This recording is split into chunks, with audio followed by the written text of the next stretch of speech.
So we're watching Dumplin, and yeah, the shirt that Willowdean is wearing, I have that shirt. I have that exact shirt. This movie was made for me. Me and me alone. Okay, bye. So unlike Willowdean, a cute boy that likes me did not give me these sunglasses for my birthday. But I was listening to the book and completely forgot that that's what Bo does. And as I was listening to the part for her birthday, I was wearing red heart-shaped sunglasses. Hello everybody, Princess here, and I'm actually not talking about Chris Evans for once. Y'all have been not necessarily hounding me, but certainly I felt like there was always a level of expectation that I was going to make a review of the movie Dumplin, because not only am I, a fat content creator on the internet, but also I read Dumplin a couple years ago and did a book review of that as well. And also, like, if you follow me on any social media, you know just how much I love Julie Murphy. I just, had a lot of things happening around the time that the movie initially came out on Netflix, and then I had, a million other ideas, including Christravaganza. That's why it took me so long to actually do this review. I thought again about doing this review, but I hadn't read the book in so long, and when Sarah and I had talked about the book, she started talking about these things that I could not recall at all, and I just wanted a refresher on the book before I dove into this movie review. And then of course I also had to rewatch the movie to remind myself of what's in that as well. The timing had to work out perfectly for all of this to happen. So going into the movie I was really excited. I do really love this movie for a lot of very personal reasons. Watching the movie for this review is the fourth time that I viewed it, and I still cry at certain points because there are just some very poignant moments that hit home with me. I mean, including, in the first 6 minutes of the movie, Willowdean is wearing this very shirt. Dumplin as a story and Julie Murphy as an author mean a lot to me. I just want you to know, what level of enthusiasm and emotional vulnerability I'm going into this video with. I don't know how else to say, what I felt about the movie, except that I felt seen. If you were to ask me if I liked the book or the movie better, I don't know if I could answer. I like them both in different ways for different reasons. I don't think that they tell the same character journey. Book Willowdean is trying to figure out who she is in the context of the relationship she's conducting, and movie Willowdean is much more concerned with trying to figure out how to live without her Aunt Lucy. Aunt Lucy is to Willowdean as honestly Julie Murphy is to me, so that's why I'm getting worked up. I remember when Dumplin the book came out, and I was like, okay, it's just about a fat girl that enters a beauty pageant, and I didn't want to read it. There was an irrational fear of seeing myself on a page and having to reconcile knowing that I was being represented in a fat character. I definitely had some fatphobic tendencies that were ingrained that I had to unlearn. Dumplin really helped me figure out how to talk about certain things without feeling ashamed or without feeling like I was pushing myself into a group I didn't want to be in, because this group that I have pushed myself into now is full of vibrant, wonderful, beautiful people, and I regret having those feelings, but also don't. If I had never had those feelings, I wouldn't know to grow past them. Because the movie came out after the book, obviously, it didn't push me in any direction because I had already been put in that direction that I needed to be in. The movie just reinforced those feelings of validity. Let's try to stop talking about emotions and go into content, says the Enneagram Type 5. In case you don't know what Dumplin is about at all, it's about a young fat girl whose mother is a former pageant queen and runs a pageant in Texas. Her late Aunt Lucy is her only positive fat role model. And in the wake of Lucy's passing, she and her mom are trying to reconcile their relationship, but also they're trying to go through all of Lucy's belongings, and in doing so, Willowdean finds an application for the pageant that Lucy had started to fill out and never submitted. And she decides then and there that she's gonna enter the pageant partially for Lucy and partially to also try to dismantle the establishment of the pageant, but that kind of falls apart. It's not just like Julie Murphy just forgot about it. It's like the characters focus their energies elsewhere. It doesn't end up being about the pageant. It ends up being about the group of girls that she inevitably joins, or they just kind of like surround her, and then they all make each other better. The unfortunate thing about the movie is that it kind of dwindles her friend group down from like 4 girls to 3, which doesn't sound like a lot, but the one girl that they cut is pretty important, I think. And I don't want to make excuses for excluding a disabled or disfigured character from a story that they are actually canonically a part of, but I will say that initially the rights to the movie were picked up by Disney, and then Disney just decided they didn't want to make Dumplin and instead put their time and money into these god-awful remakes. And Julie Murphy actually spoke a little bit on this topic on the She's All Fat podcast. I'll link the episode in the description below. Basically, Jennifer Aniston and a few other producers bought the rights from Disney and made it independently, and then Netflix just picked it up for distribution. A group of people wanted to see a movie starring a fat girl, and they made it happen. I think from here I'm just gonna go into pros and cons. I love the movie. Danielle McDonald does such a wonderful job with Willow Dean, but the star of the movie is really Maddie Ballio.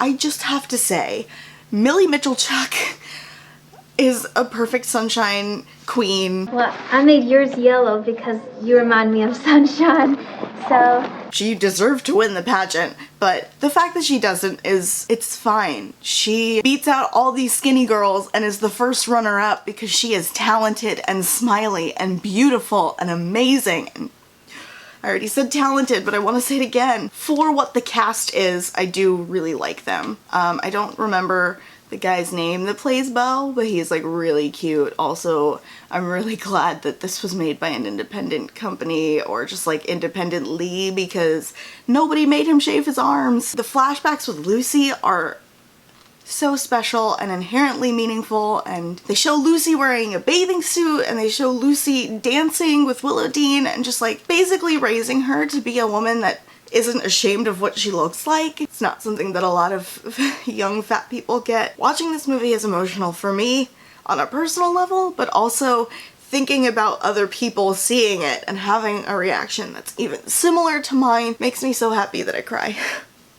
Lucy's dolly-themed room that Willow Dean goes into for comfort, knowing that that room is all about community and comfort and safety, makes that addition worth it, for sure. The chemistry between Willow Dean and Beau is tangible. It's tangible in the book too, but because there's so much less of Beau in this movie, it has to be like cranked up to really come across to the audience, and it does. I sat there like squealing because he's just adorable and very clearly really likes her. From start to finish, the scene where they go to Dolly Night at the hideout always makes me emotional. No wonder your Aunt Lucy never took you here. Lucy who? Lucy Dixon? She's good people.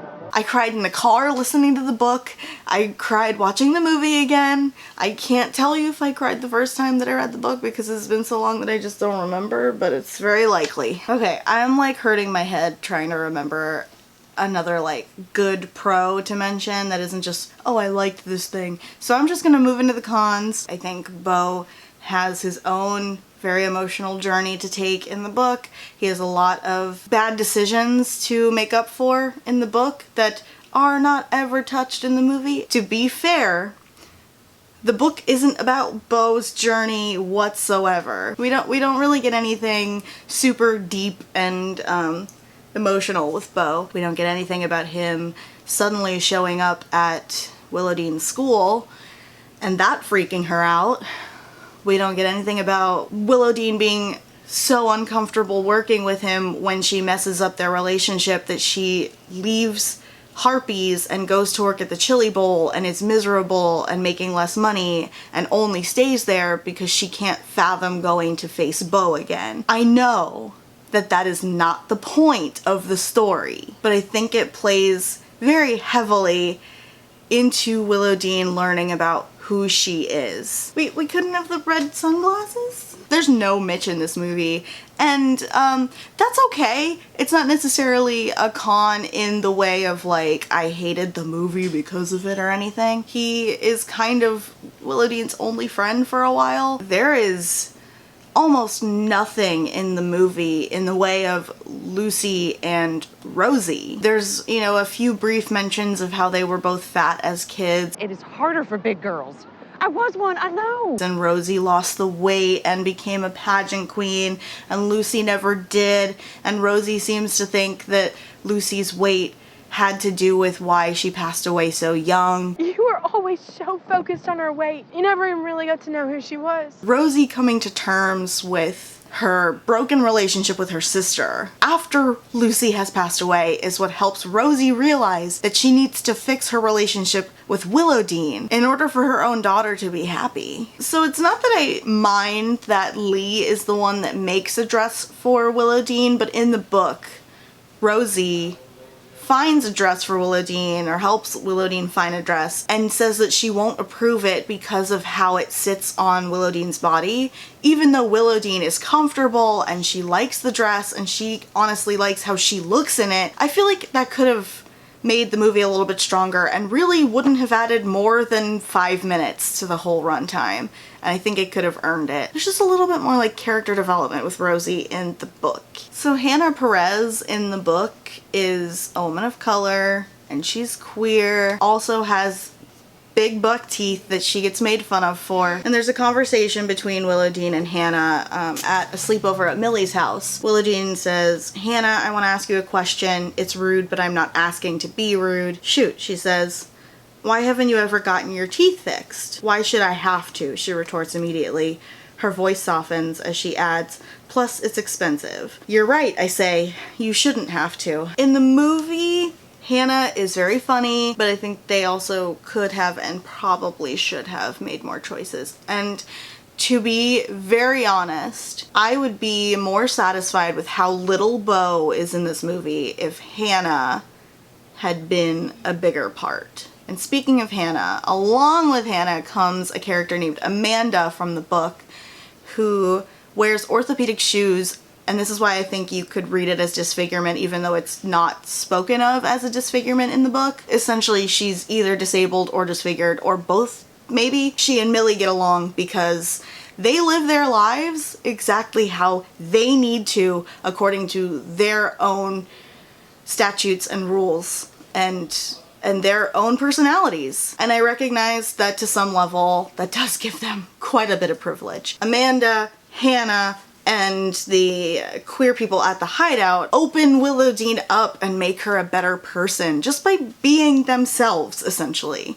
They teach her how to be herself by being their own people. The fact that like half of this is missing, I don't want to say it diminishes the movie or makes it not worth watching, because I mean, I've seen it 4 times and I cry every time. I just think that it definitely could have made the movie stronger than it already is. The movie functions well as a story about a young fat girl learning to cope with the death of her only fat mentor, the only person that has ever supported her as a fat person. Ellen even goes far enough to say, "I never thought of you as fat." Even though she is, and it's not offensive that she is, she shouldn't be ashamed of it. She shouldn't have to fix it. The book does more work. It has more room to do the work, but there are certain things that I think it could have had the room to do if they moved some things around. Or if Disney had just made the damn movie in the first place. Overall, I love the book and I love the movie. They both make me emotional. They both call me out on some bullshit that I used to do. What are your favorite parts of the book or the movie Dumplin? Those are all the thoughts that I have. Thank you so much for watching this video. If you liked it, click the bell below so you don't miss any of our future videos. If you're not already subscribed to The Princess and the Scrivener, please do so down below as well, especially if you'd like to see more videos on Disney, intersectional feminism, pop culture critiques, and more. Also, like this video for algorithm reasons. One of us will see you real soon.